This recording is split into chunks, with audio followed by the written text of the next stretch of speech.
Now that's the last of our presentations for this evening, but we are going to have some questions, and I'll leave that to Sally. Thank you for that, Chris. So we've been asked a couple of questions. A lot of our work at the Rule of Law Education Centre is for students, especially legal studies students. So they're very interested in bail laws.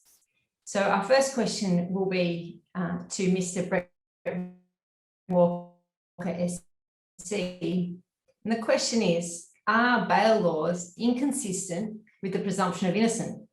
An innocent person can be held in jail for many years until the person gets the opportunity to prove their innocence.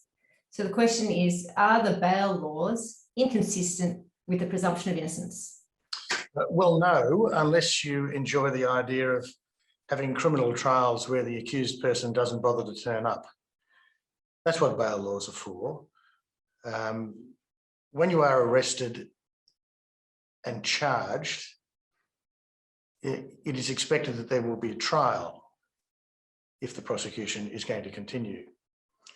And in our system, fortunately, we don't have trials in absentia.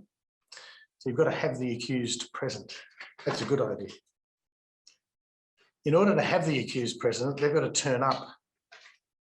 And I know this may shock some people, but some people, when they've been investigated, arrested and charged, would decide if they had the choice not to turn up for the trial, because they probably have the view that one possible ending of the trial, some of them may well think one probable ending of the trial will be conviction and punishment, which may include imprisonment.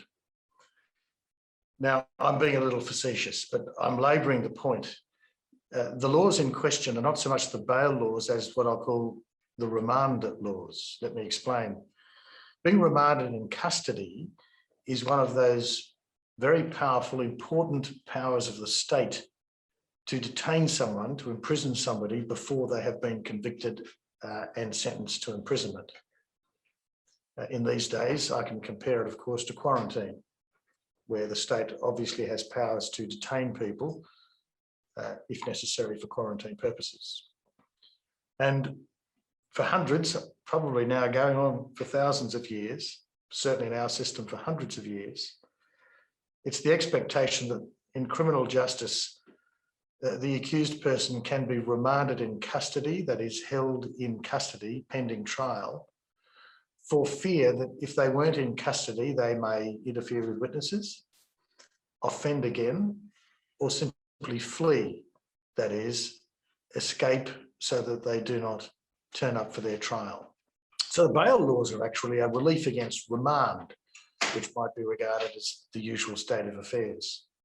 For very serious offences, say major drug trafficking with life sentence imprisonment as a possible penalty, who are those people being cynical and calculating businessmen, you'll appreciate that the possibility, the reality of organising escape and a life of luxury somewhere other than Australia is completely realistic.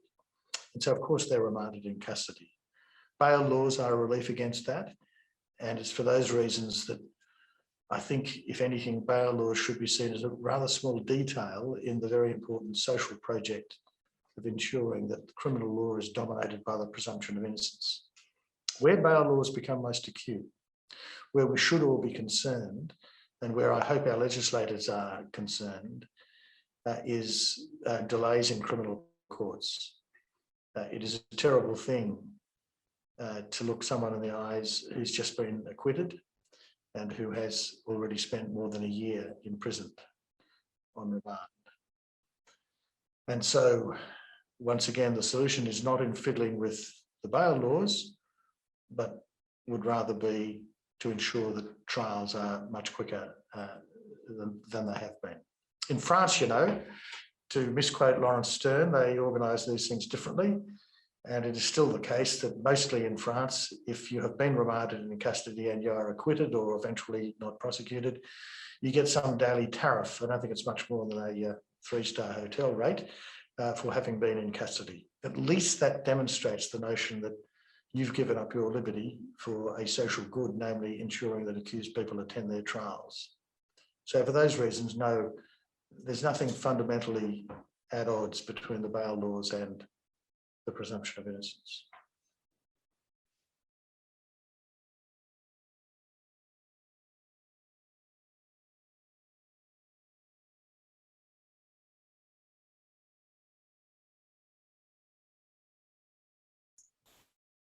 Thank you for your answer, Mr. Walker SC. Now, the next question that we have is for Ms. Margaret Cunneen SC. And the question that we have is, why shouldn't a claim of rape be presumed to be true?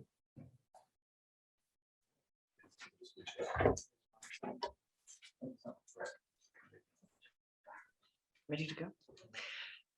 A claim of rape can be presumed to be true by the complainant's mother and father, doctor, social worker, psychologist, friends, family, but it can't be presumed to be true by a court, because that would mean the complete overturning of the presumption of innocence, that an accused person is presumed to be innocent.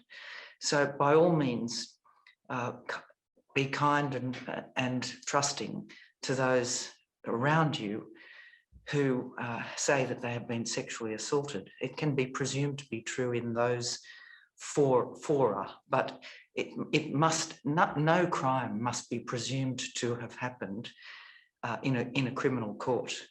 That is the complete antithesis of the presumption of innocence. So we can't confuse a criminal court with those areas of our lives where we protect and nurture people who have been through difficult things. The criminal court is about the accused person and determining one question: is he or she guilty beyond reasonable doubt? So it would fly in the face of all of our rules to presume that a complaint is true. It cannot ever be said that a particular class of person or category of person never lies. All human beings of any kind, male or female, child, adolescent, adult, some of them will lie, some of them will be unreliable, some of them will be mistaken. So in a court, it cannot ever be presumed that something that someone says is true. That's not the way the courts work. And we must remember that as kind as our society has become, and as understanding as we all must be with everyone, and as compassionate as it is always marvellous to be with friends and family, courts must retain a judicial approach to the matters that come before them with a standard of proof. Otherwise, if rape is always presumed to be true, our jails will be full of people who are the victims of malice and spite.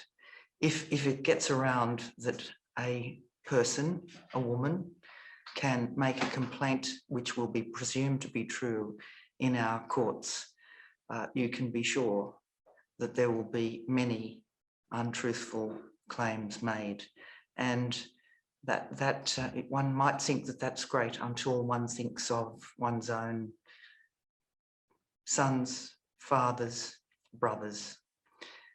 We really must be very, very careful about presuming that something is always correct, and courts can never, except for the presumption of innocence, courts must not make any other presumptions.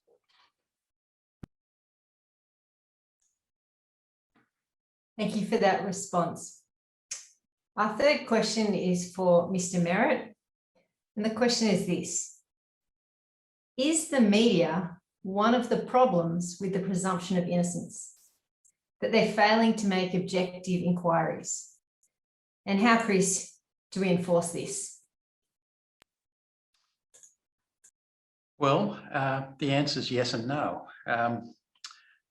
know when it comes to reporting what happens in ICAC, it's not the media's fault that ICAC portrays itself as a court, and the media then portrays that in print with all the legitimacy that usually accompanies court hearings. The reality is that the media is being hoodwinked. It's being hoodwinked into presenting an inquiry with surrounding that inquiry with all the legitimacy that normally is a natural component of a court hearing. There's another part of this to answer this answer though. Think about what happens to former Federal Attorney General Christian Porter at the hands of the ABC. The settlement of that case, a premature settlement in my view, was accompanied by a statement which made it very clear the ABC Four Corners accepted that its story about a rapist in cabinet concerned Christian Porter. It accepted that in a statement that is now a permanent part of the original story. It's part of an editor's note. But it also recognised that after recognising that it was about Christian Porter, it didn't take that story to Christian Porter and get his side of things. Now remember, this is a very, very serious accusation. And what was the basis for it? The basis for it was an anonymous letter signed and put together by friends of a very unfortunate woman who suffered from mental illness for most of her life, who recollected events that were said to have taken place 33 years ago. Now, that was the basis of the story, and Four Corners, knowing this was about Christian Porter, didn't take it to Christian Porter and get his side of things. Now, it's not a question of objectivity, it's a question of rigour, it's a question of normal journalistic standards. And it's still startling that Four Corners has not accepted that this might have been handled just a little bit better. Had that happened and had a statement from Christian Porter been included in the original article, people might have had a more balanced approach. But the article that was published on the ABC's website, the ABC accepts, conveyed an imputation that Christian Porter had engaged in criminal conduct, and it didn't take it to him. Now that's fundamentally at odds with normal journalistic standards. So I think yes and no. I think sometimes organisations can hoodwink the media into presenting an accusation with all the solemnity of a court finding, but parts of the media might benefit from a period of introspection. Otherwise, the media risks bringing itself into disrepute. I'll leave it there. Thank you for that, Chris Merritt. And our final question tonight is for Ron Hoenig MP. And the question that we have for you is, why shouldn't an organisation like ICAC be able to find a person guilty of a particular offence?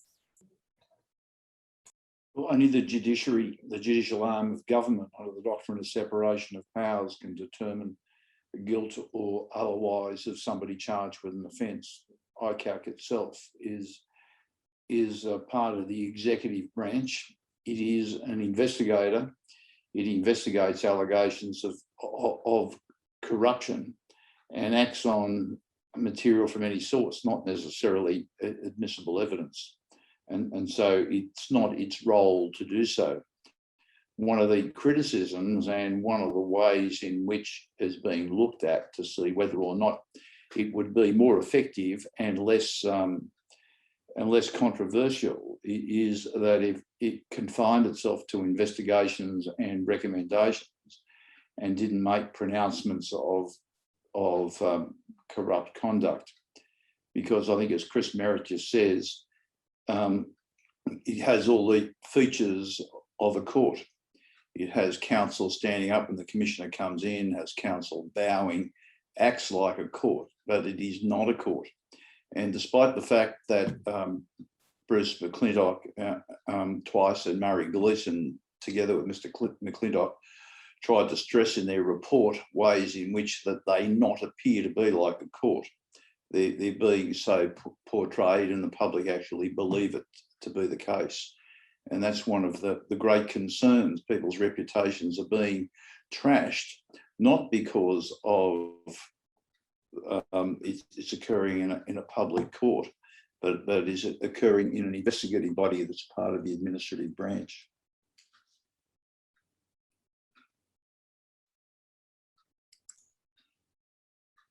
Well, thank you for that, Mr. Hoenig.